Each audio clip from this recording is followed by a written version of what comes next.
خذ العفو وامر بالعرف، اے نبی صلی اللہ علیہ وسلم، اب یہ آخر میں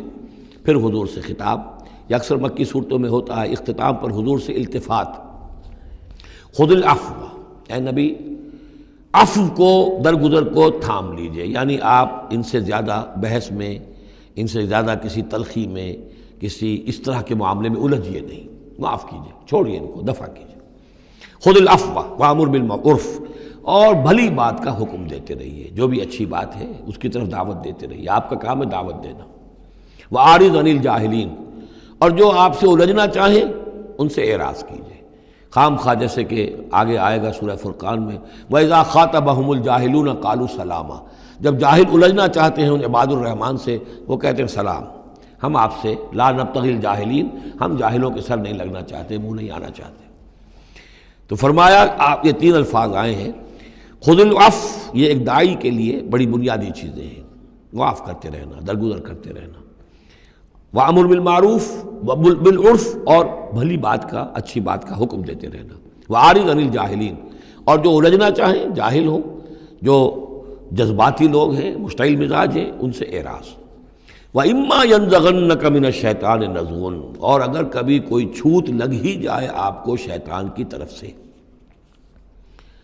نزع کھینچ لینا، نزغ مس کر جانا، چھو جانا، چھوت، عین اور غین کا یہ فرق ہو گیا، یعنی یہ کہ کبھی آپ کو غصہ آئی جائے، آخر ظاہر بات ہے بربنائے طب بشری کبھی غصہ آئی جاتا ہے، آخر آئی گیا تھا حضور کو غزوہ احد میں، کیف یہدی اللہ قوما خضبوا وجہ نبیہم بالدم، کیسے اللہ ہدایت دے گا اس قوم کو جس نے اپنے نبی کے چہرے کو خون سے رنگ دیا، غصہ آ گیا تھا۔ لیس لک من الامر، اے نبی آپ کے ہاتھ میں اختیار نہیں ہے، ہدایت اور ضلالت کا اختیار ہمارے ہاتھ میں ہے۔ اسی طریقے سے اے نبی اگر کبھی غصہ آ جائے،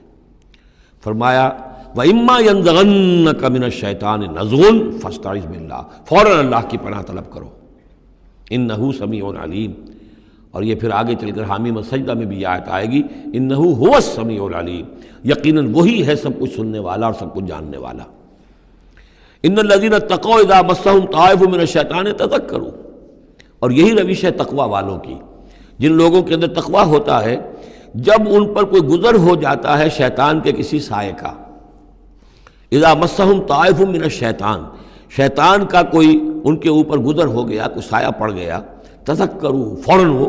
چوکنے ہو جاتے ہیں، فوراً ہوش میں آ جاتے ہیں کہ یہ کیا ہوا، ہم پر کچھ اثر پڑ گیا تھا، کچھ عارضی طور پر کچھ غفلت سے طاری ہو گئی تھی،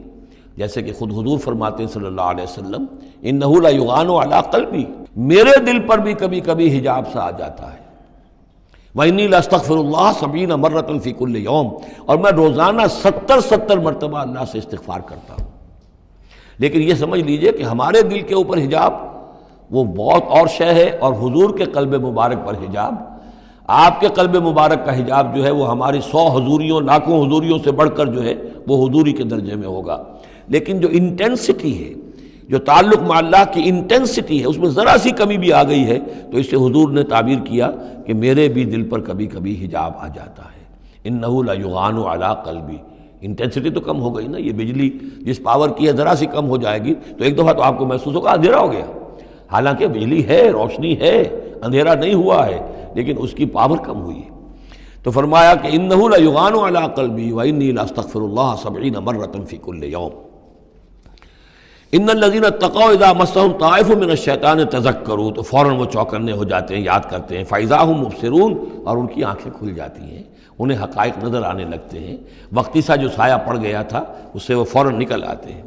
وَإِخْوَانُهُمْ يَمُدُّونَهُمْ، باقی جو شیطانوں کے بھائی ہیں انہیں شیطان گھسیٹ کر لے جاتے ہیں، فی الغی، وہ اس کجی کے اندر وہ گھسیٹتے ہوئے دور تک پہنچاتے ہیں، جیسے بلعم بن باعورہ کو پہنچایا کہ اسے آخری حد تک پہنچا کر دم لیا۔ تو شیطانوں کا جو ولی ہوگا پھر شیطان کا تو اس کے اوپر زور چلے گا،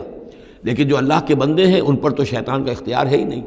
وہ تو یہ ہے کہ جیسے ہی ذرا سا ان کے اوپر کوئی اثر پڑا بھی، کوئی سایہ سا آیا بھی تو فوراً چونک گئے اور اللہ کی طرف متوجہ ہو گئے۔